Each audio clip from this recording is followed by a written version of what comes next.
నమస్కారం. PS news వార్తలకు స్వాగతం.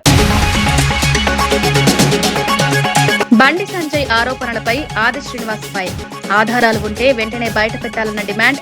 నిరాధార ఆరోపణలు ప్రజాస్వామ్యానికి హానికరం. ప్రభుత్వం పారదర్శకతతో పనిచేస్తోందన్న విప్.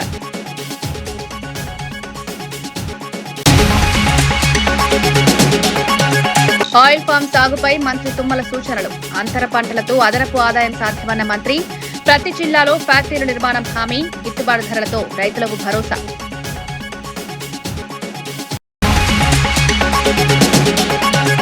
వికారాబాద్ లో వైఎస్ షర్మిలకు ఘన స్వాగతం. వైఎస్ఆర్ విగ్రహానికి నివాళులర్పించిన నేత. పార్టీ బలోపేతంపై కార్యకర్తలకు పిలుపు. డీసీసీ శిక్షణలో పాల్గొన్న ఏపీసీసీ చీఫ్.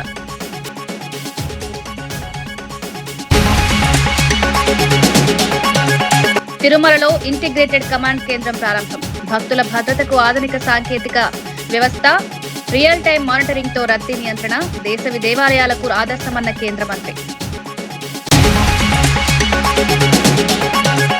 మండలిలో వైసీపీ ప్రవర్తనపై భరత్ ఆగ్రహం. స్వామి ఫోటోతో చెప్పులు ధరించడంపై విమర్శ. భక్తుల మనోభావాలు దెబ్బతిన్నాయన్న వ్యాఖ్య. దేవాలయ గౌరవం కాపాడాలన్న పిలుపు.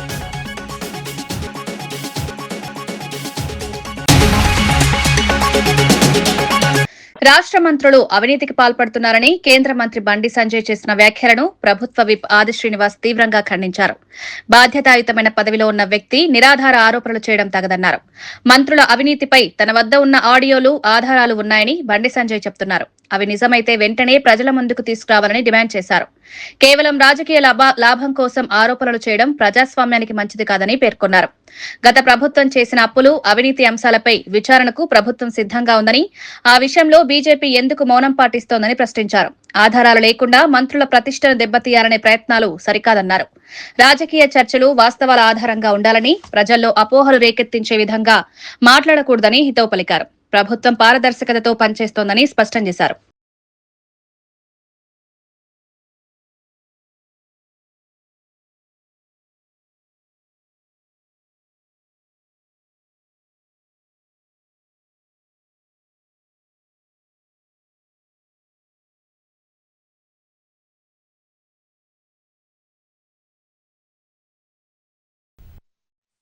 బాధ్యతమైనటువంటి కేంద్ర మంత్రి పదవిలో ఉండి ఇలాంటి విమర్శలు చేయడం ఎంత మేరకు సబబనే ఆలోచన లేకుండా మంత్రుల అవినీతి అక్రమాల చిట్టాన్న దగ్గర ఉంది, ఆడియోలు ఉన్నాయనే మాట చెప్తూ వారికి ఐఏఎస్లు కొందరు సహకరిస్తున్నారని చెప్పినట్టు మాట మాట్లాడుతున్నారు. మీ దగ్గర ఉన్న పక్క ఆధారం ఉంటే బయటపెట్టి బండి సంజయ్ గారు అడుగుతా ఉన్నాం. కేంద్ర మంత్రి హోదాలో ఉన్న మీరు మాట్లాడే అంటున్నా. మీరు అలా బట్టగాల్చి మీరే వేస్తామంటే మీరు చూస్తూ ఊరుకోమని మాట కూడా సందర్భం చెప్తారు. రాష్ట్రంలో ఉన్నటువంటి మంత్రులు జరుపుతున్నటువంటి అవినీతి, దానికి ఐఏఎస్లు సపోర్ట్ చేస్తుందని చెప్పినటువంటి ఆడియో ఉందంటున్నాయి. అవి వాటిని బయటపెట్టి విచారణ ఆ కోణంలో మాట్లాడాలి తప్ప ఈ విధంగా సబబు కాదు, సరైనది కాదు ఈ విధంగా ఆరోపణలు చేయడం. ఇబ్రహీంపట్నం మున్సిపల్ చైర్మన్ పదవి విషయంలో బీఆర్ఎస్ నేత మంచి కిషన్ రెడ్డి మాట తప్పారని బీసీ సంక్షేమ సంఘం అధ్యక్షుడు జాజుల శ్రీనివాస్ గౌడ్ ఆరోపించారు. బీసీ నేత ఆకుల యాదగిరికి హామీ ఇచ్చి అమలు చేయలేదని మండిపడ్డారు. ఆకుల యాదగిరిని కిడ్నాప్ చేసి మానసికంగా వేధించారని తీవ్ర ఆరోపణలు చేశారు. జనరల్ స్థానంలో బీసీలకు అవకాశం ఇవ్వరా అని ప్రశ్నించారు. 48 గంటల్లోగా బీఆర్ఎస్ అధిష్టానం స్పందించకపోతే లక్షలాది మందితో చలో ఇబ్రహీంపట్నం కార్యక్రమం చేపడతామని హెచ్చరించారు. బీసీలను తక్కువగా చూస్తే సహించబోమని స్పష్టం చేశారు. అవసరమైతే ఆత్మరక్షణ కోసం పోరాటానికి సిద్దమని వ్యాఖ్యానించారు. సామాజిక న్యాయం సాధించేంత వరకు తమ ఉద్యమం కొనసాగుతుందని ప్రకటించారు. ఆడిపోయిన తెల్లారే మా బాబు వస్తే నన్ను ఆడికే షిఫ్ట్ చేశారు. అక్కడ షిఫ్ట్ చేసి నన్ను కార్లోనే తిప్పారు. కంప్లీట్ 15 తారీఖు వరకు కార్లో తిప్పారు. 15 నాడు ఎమ్మెల్యే గారి ఇంటికి తీసుకొచ్చి నన్ను కూర్చోబెట్టారు. నేను ఫేస్ టు ఫేస్ కూర్చొని నాకైతేనే నేను చేస్తా అన్నా, లేకపోతే నేను వెళ్ళిపోతా అని చెప్తే నన్ను కిడ్నాప్ చేసి కంప్లీట్ 16 తారీఖు నాడు కంప్లీట్ నన్ను by road Kurnool, Madugula, jubilees 7 to 7 morning 7 to 7 వరకు నన్ను తిప్పినాను. యాదగిరి గారు మంచిరెడ్డి కిషన్ రెడ్డి గారిని అడిగిన మాట, నాకు జనరల్ స్థానంలో మున్సిపల్ చైర్మన్గా నువ్వు మాట ప్రకారం ఇవ్వాలి అని చెప్తే, జనరల్ స్థానం అది బీసీవి, నువ్వు బీసీకి మేమెందుకు ఇస్తాం? జనరల్ స్థానం అంటే ఎక్కడ రెడ్డిలు రావులే అని చెప్పి రాసుందా? మరి జనరల్ స్థానంలో ఇప్పటి వరకు జరిగినటువంటి రాష్ట్రంలో 33 మున్సిపల్ చైర్మన్లుగా జనరల్ స్థానాల్లో 33 మంది బీసీలు చైర్మన్లుగా అయ్యారు. మరి వాళ్ళు ఎట్లిచ్చారు? మా మీద దాడి చేస్తే మా ఆత్మరక్షణ కోసం మేము దాడులు చేస్తాం. మీరు తట్టుకోగలుగుతారా? మీరు పీడికెడి శాతం ఉన్నారు, మేము గంపెడి శాతం ఉన్నాం. అందరం ఒక్కటై చలో ఇబ్రహీంపట్నం పిలిపిస్తాం. 48 గంటల్లోగా బీఆర్ఎస్ పార్టీ స్పందించి యాదగిరికి న్యాయం చేయాలి. ఆయిల్ పామ్ సాగు రైతులకు అధిక లాభాలను అందిస్తుందని వ్యవసాయ శాఖ మంత్రి తుమ్మల నాగేశ్వరరావు తెలిపారు. కామారెడ్డి జిల్లా పాల్వంచలో జరిగిన మెగా ప్లాంటేషన్ కార్యక్రమంలో ఆయన పాల్గొన్నారు. ఆయిల్ పామ్ తో పాటు అంతర పంటల ద్వారా కూడా ఆదాయం పొందవచ్చన్నారు. రైతులు పండించిన పంటను కొనుగోలు చేసేందుకు ప్రతి జిల్లాలో ఫ్యాక్టరీలు నిర్మిస్తామని హామీ ఇచ్చారు. సిద్దిపేటలో 300 కోట్లతో నిర్మించిన ఫ్యాక్టరీని త్వరలో ప్రారంభిస్తామని వెల్లడించారు. కంపెనీలు నేరుగా రైతుల తోటల వద్దకు వచ్చి పంట సేకరిస్తాయని, రైతులు భయపడకుండా ఈ సాగును చేపట్టాలని సూచించారు. మార్కెటింగ్, ప్రాసెసింగ్ వ్యవస్థ బలోపేతం చేసి రైతులకు గిట్టుబాటు ధర కల్పిస్తామని తెలిపారు. ఆయిల్ ఫామ్ రాష్ట్ర ఆర్థిక అభివృద్ధికి దోహదం చేస్తుందన్నారు. ఈ పామాయిల్ ద్వారా ఉత్పత్తులు చేసేటటువంటి వస్తువులన్నీ కూడా ఈ కంపెనీ తయారు చేస్తుంది. పామాయిల్ పంట పామాయిల్కే ఉంటుంది, కోకో పంట కోకోకే ఉంటుంది, అందులో ఒక్క కూడా పెరుగుతుంది. అందుకని రైతులు ఎవరైనా ఉత్సాహం ఉంటే కలెక్టర్ గారిని అడగండి, మన అధికారులు మిమ్మల్ని కూడా ఆదర్శ రైతులు అందరినీ ఆ జిల్లాకు తీసుకొచ్చి చూపించే బాధ్యత. కాలం ఎక్కడున్నా పంట పండుతుంది, మీకు అమ్ముకునే బాధ మీకు అవసరం లేదు. మీ తోటలోకి వచ్చి తీసుకెళ్లే బాధ్యత కంపెనీ. నా రైతులు నిర్భయంగా వ్యవసాయం చేసే స్థితికి ఈ రాష్ట్రం తీసుకురావాలనేది ముఖ్యమంత్రి గారి ఆకాంక్ష. శాసన మండలిలో వైసీపీ నేతలు చెప్పులేసుకుని వెంకటేశ్వర స్వామి ఫోటోలు ప్రదర్శించడం అత్యంత బాధాకరమని మంత్రి టీజీ భరత్ అన్నారు. దేవుని రాజకీయాల్లోకి లాగడం సరికాదని వ్యాఖ్యానించారు. తిరుమలయ్యి కల్తీ అంశం వాస్తవమని, అందుకే జగన్ అడ్డంగా వాదిస్తున్నారని ఆరోపించారు. ప్రజా సమస్యలపై చర్చించకుండా మండలిని అడ్డుకోవడం ప్రజాస్వామ్యానికి విరుద్దమని పేర్కొన్నారు. రాజకీయ ప్రయోజనాల కోసం భక్తుల మనోభావాలను దెబ్బతీయడం తగదన్నారు. ఇలాగే కొనసాగితే వైసీపీకి భవిష్యత్తులో భారీ నష్టం తప్పదని హెచ్చరించారు. దేవాలయాల పవిత్రతను జరిగినది వాస్తవం, అది జరగలే అని చెప్పి వాళ్ళు ఏదో ట్రై చేస్తానే ఉన్నారు. ప్రతిసారి వాళ్ళకి సెట్ బ్యాక్ అవుతాం. నేను ఎప్పుడు చెప్తా, దేవునితో అది వెంకటేశ్వర స్వామితో పెట్టుకుంటే ఎవ్వరు కూడా బతికిన వాళ్ళు లేరండి. ఇది వాస్తవం. జగన్మోహన్ రెడ్డి వచ్చి తప్పైందని చెప్పి తిరుమలకు పోయి తప్పైంది మా పీరియడ్ లో చెప్పుకుంటే అక్కడికి అయిపోయేది సబ్జెక్టు. ఆయన చేసే విధానం ఎట్లుందంటే ఖచ్చితంగా ఆయన ఇన్వాల్వ్మెంట్ ఉందనేదే మాత్రం నేను ఖచ్చితంగా చెప్పగలుగుతాను. ఎందుకంటే దీన్ని అంత డిఫెన్స్ లో పోవడం అంటే ఎవరైనా తీసుకోండి, ఏదైనా సబ్జెక్ట్ తప్పు చేసిన వాళ్ళకి ఒకవేళ సబ్జెక్ట్ ఎక్కువ మాట్లాడుతున్నారంటే వాళ్ళు డిఫెన్స్ లో పోయినారనేదే, దాన్ని కాపాడుకుంటున్నారంటే సబ్జెక్టు వాళ్ళ ఇన్వాల్వ్మెంట్ ఉంటుందనే భావించవచ్చు. సో ఖచ్చితంగా నిన్న జరిగిండే చాలా చాలా చాలా బాధాకరం అండి. చెప్పులు వేసుకొని వెంకటేశ్వర స్వామిది పట్టాలు తీసుకొని కౌన్సిల్లో రావడము, లాస్ట్ 4 days నుంచి కౌన్సిల్ని జరగకపోవడము, అసలు ఎన్ని సబ్జెక్ట్స్ ఇంపార్టెంట్ సబ్జెక్ట్స్ ఉన్నాయండి. ఖచ్చితంగా దేవుడు శిక్ష ఇస్తాడు వీళ్ళకి. ఇప్పటికన్నా వాళ్ళకి బుద్ధి తేవాలా దేవుణ్ణి ప్రార్థించున్నాము. దేవుడు 2 నామాలు పెట్టారు మన 2024లో. ఇట్లే కంటిన్యూ అయితే సింగిల్ డిజిట్కి అవుతారు. స్వామి వారి పటాలను తీసుకెళ్లి వాటిని ఉపయోగించిన తర్వాత ఎక్కడ పడితే అక్కడ పడేయడం అనేది, అంటే మీ రాజకీయం కోసం దేవుణ్ణి వాడుకుంటారా? ఇప్పటి వరకు చరిత్రలో ఎప్పుడు ఇలాంటివి జరగలేదు. కానీ జగన్మోహన్ రెడ్డి గారు అత్యంత నీచంగా వాళ్ళు ఎటువంటి కార్యక్రమాలకైనా చేయడానికి సిద్ధంగా ఉన్నామని చెప్పడానికే నిన్నటి ఇది నిదర్శనం అని చెప్పి ఈ సందర్భంగా తెలియజేసుకుంటున్నారు. కాలికి చెప్పులు, బూట్లు వేసుకుని స్వామివారి చిత్రపటంతో ర్యాలీ నిర్వహించిన వారు వెంటనే క్షమాపణ చెప్పాలని టీటీడీ బోర్డు సభ్యుడు భానుప్రకాష్ రెడ్డి డిమాండ్ చేశారు. భక్తుల మనోభావాలను దెబ్బతీసే విధంగా ప్రవర్తించడం సరికాదన్నారు. తిరుమల పవిత్రతను కాపాడడం ప్రతి ఒక్కరి బాధ్యత అని పేర్కొన్నారు. దేవుడి పేరుతో రాజకీయ లాభాలు పొందాలనే ప్రయత్నాలు చేయకూడదన్నారు. ఇలాంటి చర్యలు పునరావృతం కాకుండా జాగ్రత్తలు తీసుకోవాలని సూచించారు. భక్తుల విశ్వాసాన్ని దెబ్బతీసే చర్యలపై కఠినంగా స్పందిస్తామని హెచ్చరించారు. దేవాలయాల గౌరవాన్ని పరీక్షించేందుకు అన్ని వర్గాలు కలిసి పనిచేయాలని పిలుపునిచ్చారు. కోట్లాది మంది హిందువుల మనోభావాలతో నిన్న శాసన మండలిలో వారు వివరించిన తీరు, కాళ్లకు చెప్పులతో స్వామివారి చిత్రపటాన్ని రోడ్లు మీద నడుచుకుంటూ వెళ్లి శాసన మండలిలో ప్రదర్శించడం ఎంతవరకు సమంజసమని చెప్పి నేను వైసీపీ నాయకుల్ని ప్రశ్నిస్తున్నాను. మీరు వెంకటేశ్వర స్వామి భక్తుల, యేసు భక్తుల సమానం చెప్పాల్సిన బాధ్యత మీ మీదుంది. వెంకటేశ్వర స్వామి భక్తులైతే ఈ విధంగా వ్యవహరించేవారు కాదు. స్వామివారి లడ్డుని కల్తీ చేశారు. 2019 నుంచి 24 వరకు హిందూ దేవాలయాలపై దాడులు చేశారు. ఒక అజెండాతో పనిచేస్తున్నారు. టార్గెట్ టీటీడీతో వైసీపీ నాయకులు పనిచేస్తున్నారు. ఇది మంచిది కాదు. లీగల్ ఎక్స్పర్ట్స్తో మాట్లాడడం జరిగింది. నిన్న వెంకటేశ్వర స్వామి చిత్రపటాన్ని చొప్పులేసుకొని రోడ్ల మీద బహిరంగంగా వారు తీసుకోబోవడాన్ని క్షమించరాని నేరం. వాళ్ళందరికీ లీగల్ నోటీసులు పంపించబోతున్నాం. వెంటనే జగన్మోహన్ రెడ్డి బహిరంగ క్షమాపణ చెప్పాలని చెప్పి నేను డిమాండ్ చేస్తున్నా. ఇదంతా తాడేపల్లి ప్యాలెస్ ని డైరెక్షన్స్ తో జరిగింది. అలిపిరి దగ్గరకు వచ్చి ముక్కుని నేలకి రాసి క్షమాపణ చెప్పాలి. చెప్పినా మీకు పాప పరిహారం ఉండదు మిత్రులారా. అబద్దాలకి కేర్ ఆఫ్ అడ్రస్ వైసీపీ.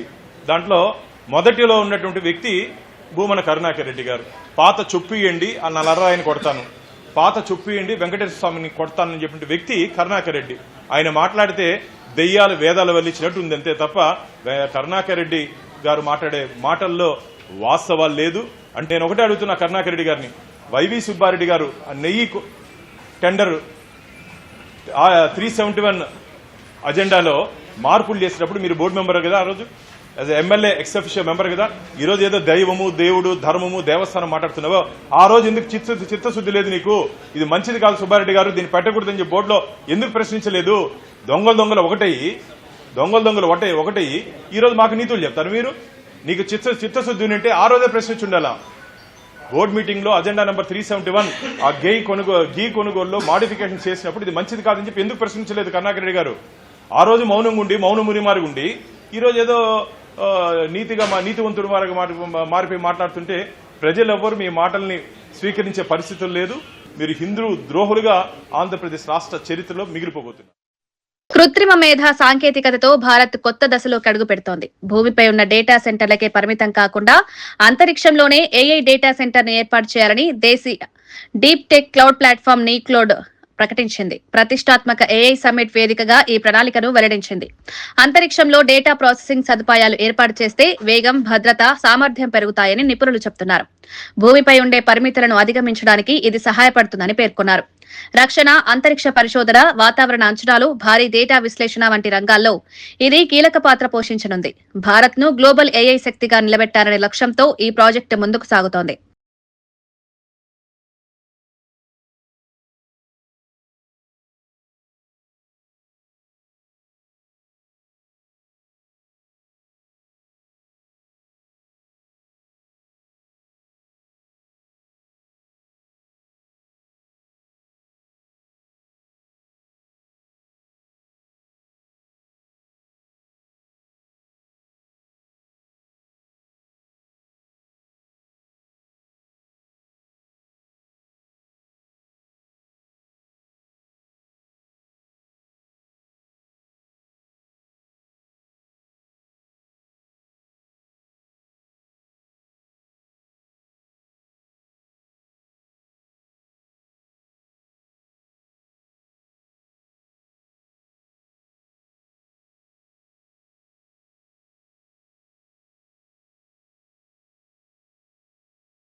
సమాజానికి శత్రువుగా మారిన గంజాయిని పూర్తిగా నిర్మూలించాలని ఈగల్ చీఫ్ రవికృష్ణ పిలుపునిచ్చారు.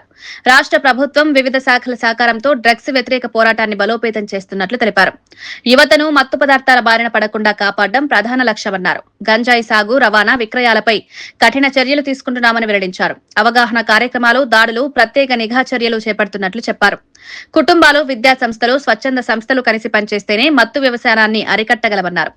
యువత భవిష్యత్తు కోసం ఈ పోరాటం కొనసాగుతుందని స్పష్టం చేశారు. 45,000 షాపులను తనిఖీ చేయడం జరిగింది. ఈ ఖచ్చితంగా సుమారుగా 75 లక్షల రూపాయలు ఫైన్ కూడా వీటి ద్వారా ఇంపోజ్ చేయడం జరిగింది. చాలా యువత అప్రమత్తమయ్యారు. ఈగల్ క్లబ్స్ ప్రారంభించడం జరిగింది. 40,000 విద్యా సంస్థల్లో 2025లో ఈగల్ ఆంధ్రప్రదేశ్ పోలీసులు ప్రత్యేకంగా 20 అస్త్రం లాంటిది. మీ ప్రాంతంలో గంజాయి ప్రవేశిస్తే దయచేసి 1972 కాల్ చేయండి. ఇది ఖచ్చితంగా ప్రతి గ్రామంలో చర్చించుకోవాలి, ప్రతి వీధిలో చర్చించుకోవాలి. మీ గ్రామంలోకి కానీ, మీ వాడలోకి కానీ, మీ బడిలోకి కానీ, మీ కాలేజీలోకి కానీ, మీ ఇంట్లోకి కానీ ధైర్యంగా 1972 కాల్ చేయండి.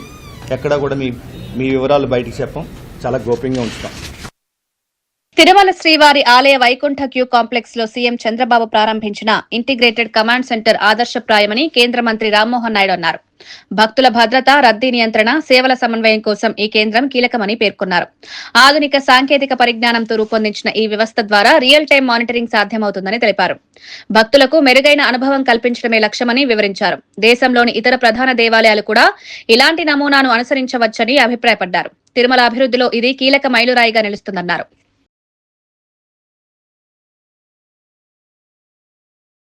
మొన్ననే రాష్ట్ర ముఖ్యమంత్రి వర్యులు చంద్రబాబు నాయుడు గారి చేతుల మీదుగా లాంచ్ అయినటువంటి ఇంటిగ్రేటెడ్ కమాండ్ కంట్రోల్ సెంటర్ ఏదైతే కొత్తగా ఇక్కడ ఎస్టాబ్లిష్ చేశారో దాన్ని కూడా మేము పర్యవేక్షించడం జరిగింది.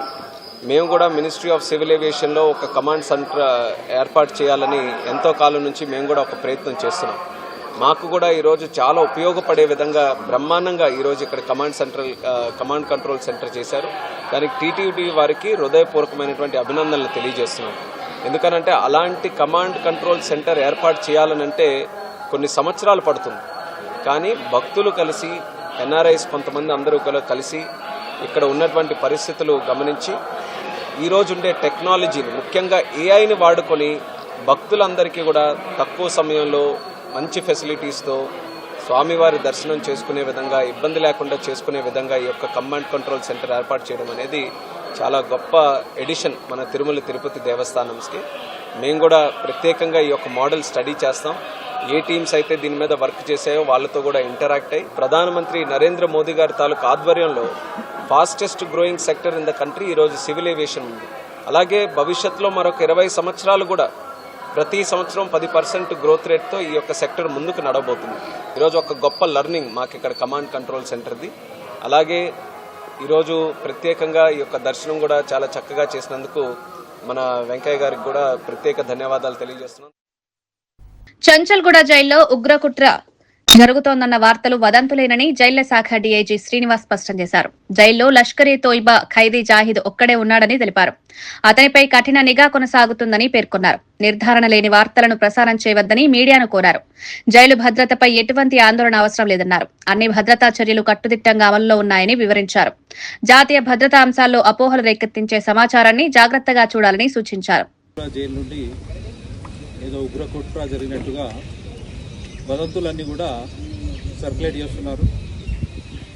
దానికి సంబంధించి రీసెర్చ్ డిపార్ట్మెంట్ తెలంగాణ తరఫున నేను చెప్పదలుచుకున్నది ఒకటే, ఇట్లాంటి నేషనల్ సెక్యూరిటీకి సంబంధించినటువంటి ఇష్యూలలో ఏదైనా టెలికాస్ట్ చేసే ముందు వాటి యొక్క అథెంటిసిటీ, అంటే ఆ ఇచ్చినటువంటి ఇన్ఫర్మేషన్ కరెక్టేనా కాదా అన్నది, వచ్చిన సోర్సు కరెక్టే అన్నది ఒకసారి వెరిఫై చేసుకున్న తర్వాత టెలికాస్ట్ కానీ స్క్రోలింగ్లు కానీ పెడితే బాగుంటుందని చెప్పి నేను తెలియజేస్తున్నాను. ఇట్లాంటి పుకార్లు కానీ నమ్మశక్యం కాని విషయాలు బాధ్యతాయుతమైనటువంటి ఛానళ్లలో వచ్చినట్టయితే ప్రజలందరూ కూడా ఒక భయభ్రాంతులకు గురై ఏదో జరగబోతుందన్నటువంటి దాంట్లో ఉండే అవకాశం ఉంది. దాన్ని దూరం చేయడానికే ఈరోజు సడన్గా ప్రెస్ మీట్ అన్నది మీ అందరినీ కూడా పిలవడం జరిగింది. ఇందుకు సంబంధించి నేను చెప్పదలుచుకున్నది ఏంటంటే, చంచల్గూడ జైలు నుండి మీరు చెప్పినట్టు లష్కర్ ఏ తోయిబా కానీ అట్లాంటి ఉగ్రవాదులు ఓన్లీ ఒకరే ఒకరు ఉన్నారు. ఆ జాహిద్ అనే వ్యక్తి ఒకరే ఉన్నారు. వారు ములాఖాతులు కూడా వారి భార్య తప్ప మిగతా ఎవరు కూడా రారు. వచ్చినా కానీ అత్యంత సర్వేలెన్స్లో ఇవన్నీ కూడా రికార్డ్ చేయాలి. వికారాబాద్ లో డీసీసీల శిక్షణ కార్యక్రమానికి వెళ్తున్న ఏపీసీసీ చీఫ్ వైఎస్ షర్మిలకు చేవెళ్ల వద్ద ఘన స్వాగతం లభించింది. స్థానిక ఎమ్మెల్యే కాళ యాదయ్య ఆమెను ఆహ్వానించారు. మహానేత వైఎస్ రాజశేఖరరెడ్డి విగ్రహానికి పూలమాల వేసి నివాళులర్పించారు. పార్టీ బలోపేతం, క్యాడర్ శక్తివంతం చేయడంపై ఆమె దృష్టి సారించారు. కాంగ్రెస్ సిద్ధాంతాలను ప్రజల్లోకి తీసుకువెళ్లాలని కార్యకర్తలకు పిలుపునిచ్చారు. రాష్ట్రంలో పార్టీ పునరుద్దరణ లక్ష్యంగా కార్యక్రమాలు చేపడుతున్నామన్నారు. నాయకులు, కార్యకర్తలు పెద్ద సంఖ్యలో పాల్గొని కార్యక్రమాన్ని విజయవంతం చేశారు. జోహార్ వైఎస్ఆర్, జోహార్ జోహార్, జోహార్ వైఎస్ఆర్, జోహార్ జోహార్.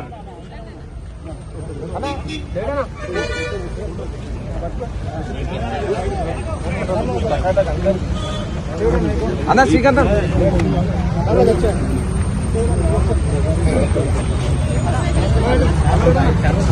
మీరు కొంచెం ముంగల ఫోటో తీయండి.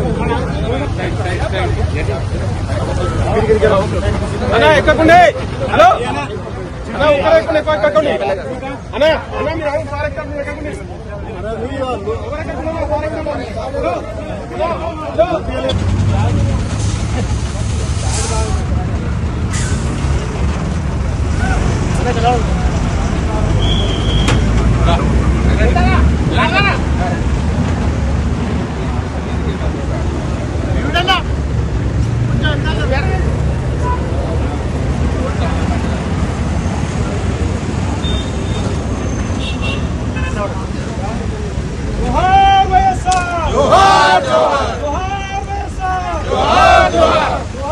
వార్తలు ముగించే ముందు ముఖ్యాంశాలు మరోసారి. బండి సంజయ్ ఆరోపణలపై ఆది శ్రీనివాస్ ఫైర్. ఆధారాలు ఉంటే వెంటనే బయటపెట్టాలన్న డిమాండ్. నిరాధార ఆరోపణలు ప్రజాస్వామ్యానికి హానికరం. ప్రభుత్వం పారదర్శకతతో పనిచేస్తోందన్న విప్.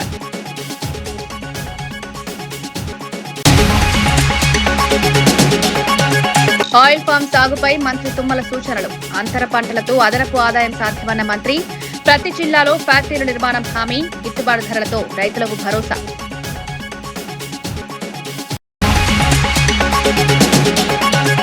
వికారాబాద్ లో వైఎస్ షర్మిలకు ఘన స్వాగతం. వైఎస్ఆర్ విగ్రహానికి నివాళులర్పించిన నేత. పార్టీ బలోపేతంపై కార్యకర్తలకు పిలుపు. డీసీసీ శిక్షణలో పాల్గొన్న ఏపీసీసీ చీఫ్.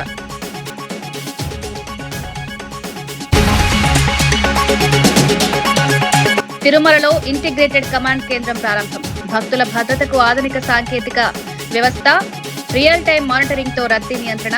దేశ దేవాలయాలకు ఆదర్శమన్న కేంద్ర మంత్రి. మండలిలో వైసీపీ ప్రవర్తనపై భరత్ ఆగ్రహం. స్వామి ఫోటోతో చెప్పులు ధరించడంపై విమర్శ. భక్తుల మనోభావాలు దెబ్బతిన్నాయన్న వ్యాఖ్య. దేవాలయ గౌరవం కాపాడాలన్న పిలుపు.